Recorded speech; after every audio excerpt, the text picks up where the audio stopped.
Let me tell you something about this project. We started that 60 years ago. We looked like fools. People didn't show up. Well, few people showed up to the synagogue. It was not much to it. Now, 60 years later, people are waking up, and the most prominent people are the officers. Well, I don't want to say anymore, but the government is in it. The officers of the synagogues are on top. If you ask me if we are acquainted with it, we are well acquainted with it. We went through it. And we had the pain for 6 years. We lost everybody. We lost everybody to the orphans in many ways, painfully. So we knew well the story, painfully. My wife can tell you the same thing. She was born in the town when they were killing the people. This was in Auschwitz. Tell me about Before the growing up war. in Poland. Tell me about growing up in Poland. How many people got killed? No, growing up before the war. Tell me a little bit about life in Poland in the 20s and 30s, early 30s. Before Hitler came to power in 33. Tell me a little bit about... Well, it was a Polish government. They called themselves a Polish Republic. Let's see, he said stop. Excuse me, sir. Leonid has two women out there that he says I must photograph. I think we have missed them, and we can do the rest later, but Okay. I don't know how to, I can do them pretty quickly, but I don't want to cut into this, but I think we... Sir, would you mind if we waited just a couple minutes? Okay, I don't want go do what you want. I have What time. is, Yeah, what thanks is, for making Okay. this. I can do that. No, let me finish. Just fight the Hassan again. Okay, I'm sorry about that. We're going to go back and talk a little bit about pre-war in Poland. yeah. Tell me a little bit about where you grew up. Well, I was born in Piotrków. I don't know. This was the name of the town. I don't know what you want to know about it. It was, I would say, as far as I'm concerned, we grew up in a Jewish atmosphere. And we were very happy there. As far as anti-Semitism, there was plenty of it over there. Poland, in general, was an anti-Semitic country. Of course, Germany was even before, but in the latest years, they caught from Germany quite a bit. They were ready to do anything even worse than Germany did. But Germany did. Poland was ready to do. Well, I don't know what you want to know about our life in Poland. What do you want to know? Tell me about what you remember when Hitler came to power in 33. Did you notice... When what Hitler did you- came, when Hitler, Right. Did you notice your neighbors changing, teachers, people that you'd normally worked with on a pleasant level? well, let me tell you something. We didn't have a radio, but the neighbors, some of the neighbors had the radio. We heard him speak like an animal. Well, I'm sorry to express it, but this is the way he sounded last. In the way he sounded horrible. We never thought he will ever dare to do whatever he thought to do, but he did. Nobody thought of that. Even when they did, even when they sent people out, people didn't know where they're going. It was done in a hidden way, and they were good at hiding in those things. I'm sorry to talk about it. It hurts me. It hurts me to talk about it. It hurts anybody who went through it I know. to go through and go back and talk about it. It hurts me very much. It hurts me much worse. This is what I told you a while ago. After 60 years, to wake up and go take back to those things and ask questions. Those people who never thought about it, and they asking questions, and they on top of it. I don't mind for them to be on top, but they're asking us questions where we couldn't ask the question 60 years ago because we knew it. We went through it. We saw it. And life has been of us because we lost everybody. Take me, for instance. I lost everybody in my family. I lost my father, I lost my mother, I lost my brother, I lost my sister. I was left by myself. Of course, some of the people died. This was before the war. But we lost everybody. Tell me when you lost your family. Hmm? Did you lose your family in the ghetto or in No, selection but to well, the in camp? the ghetto, I had my mother, I had my sister, and I had my brother. They all went during the war. They Was your took father selected for they camp? took him away. They took him away. For the goodness, I don't want to say it. And You were how old at that time in the when you lost your family? after I lost them. When you lost your family in the ghetto, do you remember how old you were? No, I didn't lose them in the ghetto. Oh. I lost them in the camps. In the camp. Do you remember how old you Because, were? well, I was already in my 30s, I think. I was in my 30s. And when I was liberated, I was in my either 36 or 37, you know. And it was a horrible thing to live through by yourself, with nobody, no family, nobody to turn to.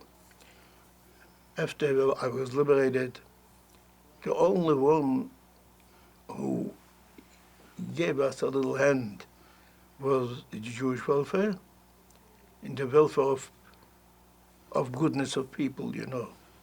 They helped us coming here to the United States, you know. You put here your strongest memory of the ghetto was a spinal injury. Oh, with my spine injury. I had to go into that. We don't have to But talk about it. this was a vital killing.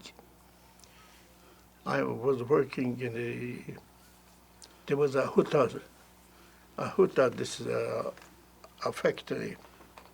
There was a huta shklana, this is a factory where they made glass, and there was a huta, this is a factory of wood, two hutas. And I worked in the factory where they made the glass, and I couldn't hold on anymore. I couldn't walk. I was weak. In the evening, I said to my brother, I want you to know I cannot make it. And he said, what you going to do? I said, we had one man who is running the whole show. This is the man, the chief of the police, the Jewish fella. I'm going to talk to him. He said, Yankel, are you going to talk to him? I said, he is do the killing.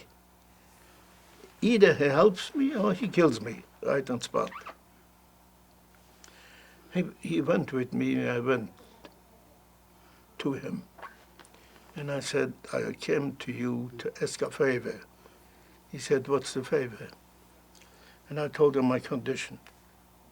I would like for you to change my spot of work. Instead of the huta shklana where they made the glass, the heat over there is in the several thousand.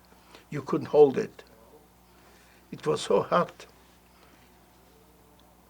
Take me back to the where they made the wood, and I'd be able to handle it better. He said, you cannot do that. He said, I can give you only 2 weeks of vacation. I said, will this help me? He said, well, he called in the doctor. The doctor said, I'm not going to give you anything because you're not running in any temperature. Well, anyway, there was a little discussion with him, a little fight. He gave me the 2 weeks. Well, it didn't help me. The only thing I did is I made me hold this. When I carried those things, I put those handles in the front and in the back. I carried it like that for a few days. And then finally, the men who I carried with threw it away. As he threw it away, it broke my spine. I fell down because we were digging a deep ditch because they wanted to make an airfield underground. And I fell down deep in the ground. It was water and mud. The captain of the SS came down. He knocked anything out of me.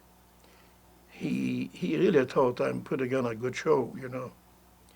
Anyway, they put me on a holder and carried me to the hospital. I was in the hospital for 9 months, stretched out stiff. Oh, this was a death sentence. This was horrible. Well, I thought then I'm gone. Nobody could come into the hospital. My brother couldn't come in. Nobody in the world. There was one man in that hospital in the same room, the same condition I was. He couldn't move. Doctor gave him a shot, and he was revived for 24 hours. Then he came back just like he was. Well, after 9 months, somehow, with great joy of the nurses, men and women, they let me go. I was free. I couldn't make a step from up even that high. Nothing. Well, I was free for about a week or 2, and I said to my brother, you know what? As soon as they announce that there's an opening for a new camp, let's get away from here. I'm scared to be here. I'm afraid they may catch me that I'm doing something wrong. Since I came out of the hospital in this kind of condition, I'm scared to be around. Anyway, I don't know if I... This was when you were in the ghetto. This was when you were in the ghetto? This is the first ghetto I went in. This was the ghetto Blizhin. Yeah. Well, this was not a ghetto. This was a camp. In that camp, this was a killing camp also. They killed people, they hung them up, and we had to go by and look at them for nothing. It didn't mean anything. Well, I don't know really what this means if we telling people that will they get better? Will people learn from that? I doubt that. Why do you think he sent you to a hospital and didn't kill you? Why? Why do you think? Why did they keep secrets all the way? Why did they do that? Why did you keep what? I'm sorry? Huh? You said you kept something. Did you say secrets? No. What you mean? I didn't hear what you said. You said why I kept something all the way? Did you hear it, Sandy? Yeah.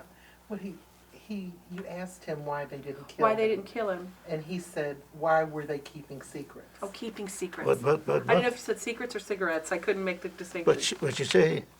I understand now. I'm sorry. I didn't hear what you said. But I understand now. I asked him that question last night. Repeat it, why they didn't kill him. I had a question. Why, when you were injured, did they send you to the hospital and Yeah. didn't just kill you? Do you have any idea why they did that? No, No? Okay. no, I didn't have an idea because they kept so many people in that hospital. But you know what? After I left that hospital, SS came in and killed everybody who was sick in that hospital. Killed everybody. Why did they do it all the time in not killing them? Why didn't they kill me? I don't know. Were you a religious man when you went to camp? Yeah, You raised yeah, Orthodox, I observant? was. Tell me I something. was, and I went through it. How did- And I still am. That's my question. We've talked to some survivors who say that their faith stayed strong through their time in the camp. We've also that their faith, their religion stayed strong in the camp. We've also talked to some who abandoned God and said they will never go back.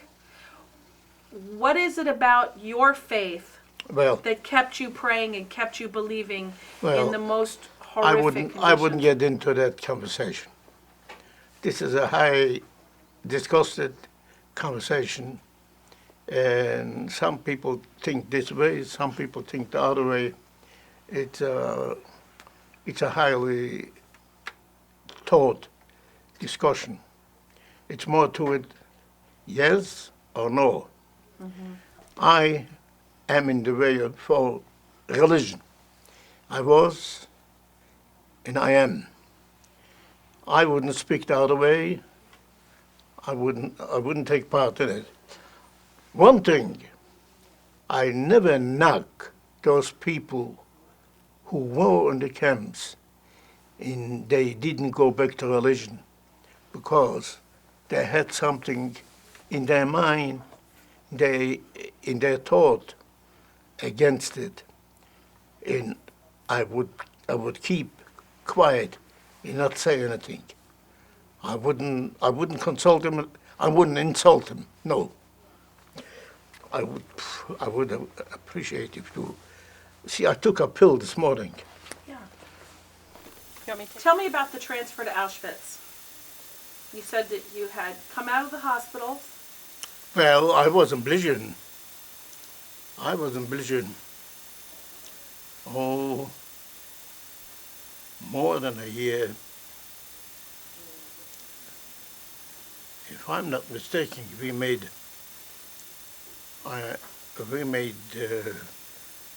in a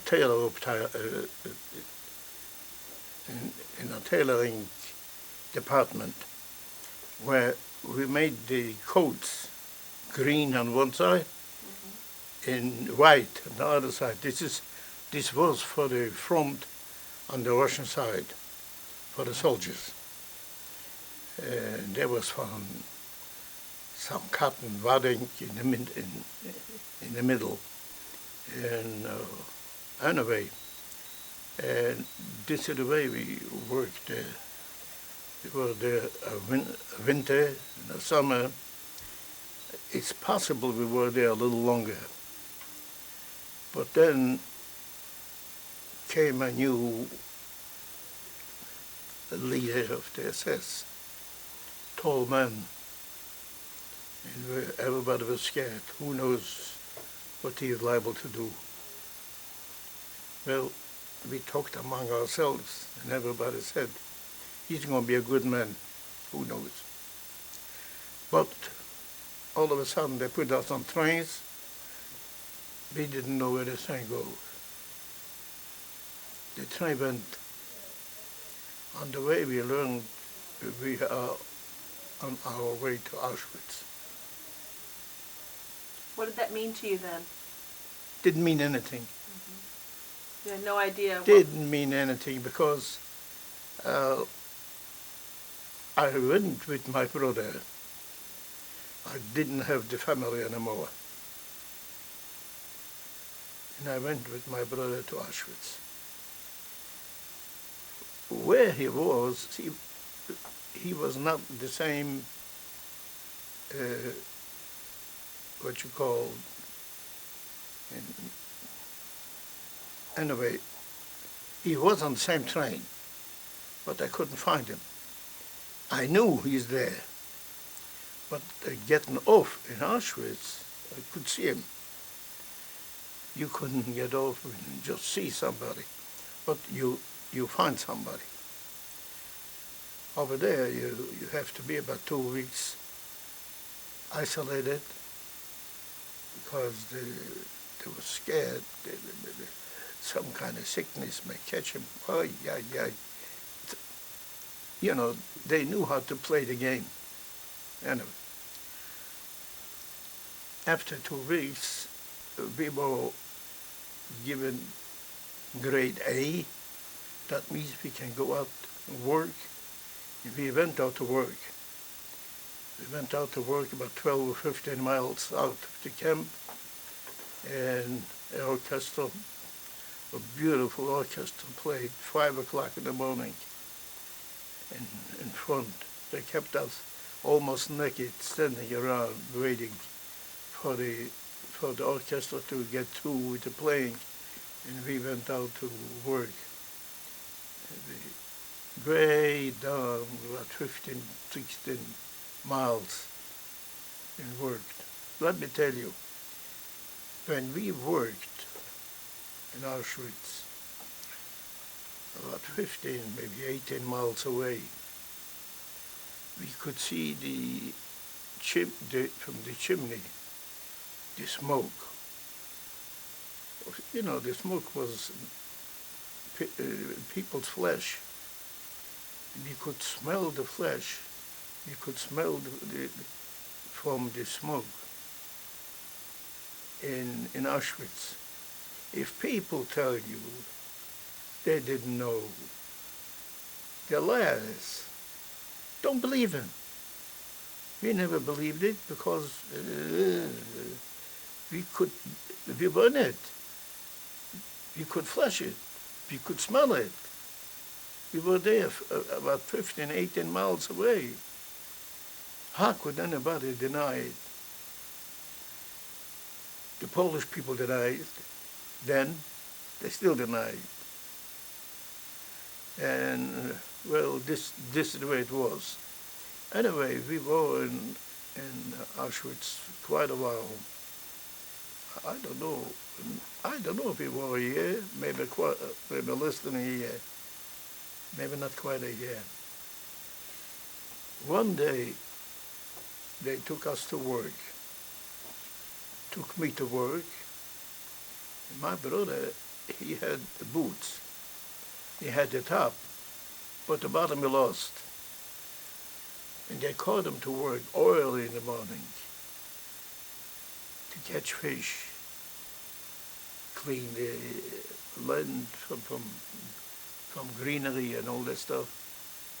When I came home in the evening, he was gone and 70,000 people gone. Where, what? Nobody knew. I said, what? Well, we didn't go to work anymore in Auschwitz. About 2 more weeks. They put us in trains and took us. You see, when we left Auschwitz, before coming to Auschwitz, we stopped in 2 camps, Sachsenhausen, and there was another camp with one name, 2 camps. We stopped there too. There was one camp, Sachsenhausen, there was another camp. Dachau? Dachau? No, Dachau was the last. In Dachau I was the last. This was... Auschwitz? No, Auschwitz was before. Sachsenhausen, this was before Auschwitz. Anyway... Listen? Huh? Listen? Listen was the first. I don't think. Yeah, you've got 4 listed here. Hmm? You've got Blisien, Sachsenhausen, Blisien. Auschwitz, and Dachau. Well, You'll maybe think of it. That's okay. maybe we didn't put that down. We'll We'll have get an it. opportunity. Let me Anyway. ask you something. Oh, go ahead. Well, where was I now? Talking to me about the transport to another camp. Well, now, when we leave Auschwitz and we come to another camp, and this was a long trip. We come into a camp way deep in Germany, cold. We're getting out of the train. Now, getting off a train in the camps was not just getting out. They came with whips and whip you over the head in order to get out quick. They knock you over the head and they let you in order to get out quick. I don't know, maybe they were in the hurry to have that train quick. Who knows what they were. Nobody asked them any questions. Anyway, we came out of the train and they were loading people who were there working. They looked skeleton. They looked terrible. A bunch of people like us.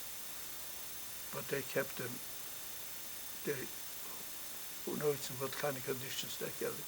We didn't even ask. We were scared to ask. They kept us there. Well, I don't want to even talk about it because that camp was out of this world. I don't want to even say anything because it was more than you can express it, more than you explain. You weren't supposed to wash yourself. You weren't supposed to wash your shirt. You weren't supposed to wash anything you wear for months and months, maybe 6 or 8 months, just to wear it. You were full of lies. Everybody was full of it.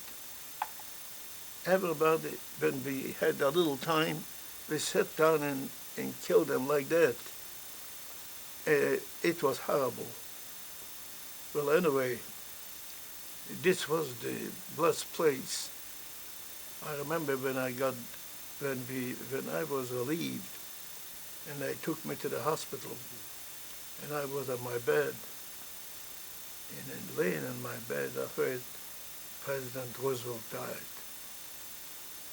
Well, people didn't know if he was good, if he was bad, but we heard the man died anyway. Well, I don't know what more else I can tell you. If you have any more questions, go ahead and ask me. Maybe I talk too much. No, you didn't talk too much at all.